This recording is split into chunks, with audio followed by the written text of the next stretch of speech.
My name's Natalia. My name is Chloe. Hi, I'm Seren. Hi, my name's Millie. Hello, I am Angel. I got into K-pop around about 2013 in secondary school, so I was like 12, 13-ish, that period.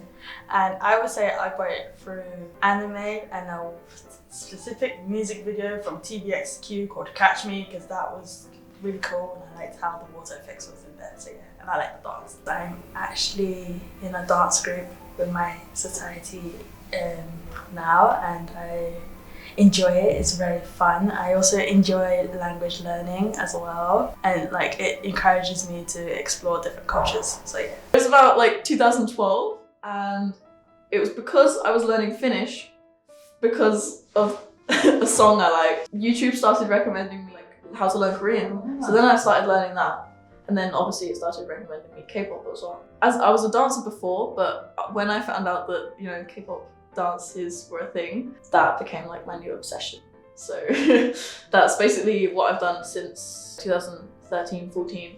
I think I started learning with 4 Minute, Crazy. So I got into K-pop very early 2020, pre-pandemic, because YouTube recommended me the On by BTS music video, which was the first thing that I watched. And then I was like, I just want to learn their names. And here we are 2 years later. From liking K-pop, I now collect photo cards, which is what I have here. They're like cards that you get in the albums, and I collect them. It was actually my brother who started watching Korean variety shows, and one of the episodes I saw was EXO. And I was like, oh, I remember these guys. I'm gonna check them out again. And then started listening to their albums, then bought some of their albums, new groups came in, and then while one of the first hobbies that kind of developed from K-pop was definitely dance, because I used to dance when I was younger, when I was about 11, and then I drifted away from that as well. And then when I discovered K-pop, I watched their dance practices. I was like, wow, they're really good. And then started learning it myself. So I've been into K-pop since 2016. I was just on YouTube and BTS came up on the homepage. I feel like this is most people's story, but yeah, they came up on the homepage and I think it was trending, and it was Fire and Blood, Sweat and Tears, and I watched it and I was like, oh my god, it's like nothing like I'd ever seen before. So from there I ended up getting into EXO, Twice, Red Velvet. I was always like quite interested in fashion, but it's definitely now become one of my hobbies because I take a lot of inspiration from K-pop. Journaling, so like that's one of my big hobbies now. So this is my like K-pop journal that I have, and I bought like Korean stickers, and I do like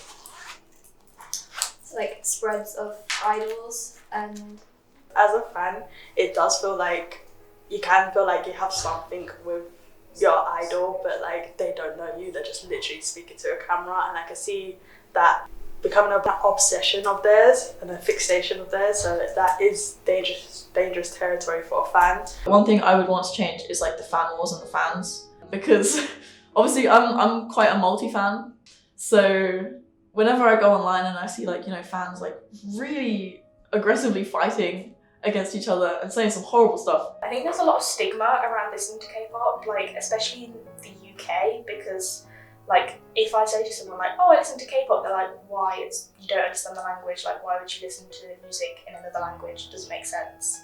And I think that's quite downheartening. Because of the beauty standards in Korea, it's very toxic sometimes and very intense, and you know, most of the time it's very unrealistic because obviously plastic surgery is such a big thing there, and I think that in that respect, like it has had quite a negative impact on like my body image, because it's hard to not compare yourself to idols. You know, I've definitely gotten a lot better at it over the years, like not comparing myself to these idols. It is because I'm constantly surrounded by it, and it is such a problem, especially in Korea, just general like body image, I think.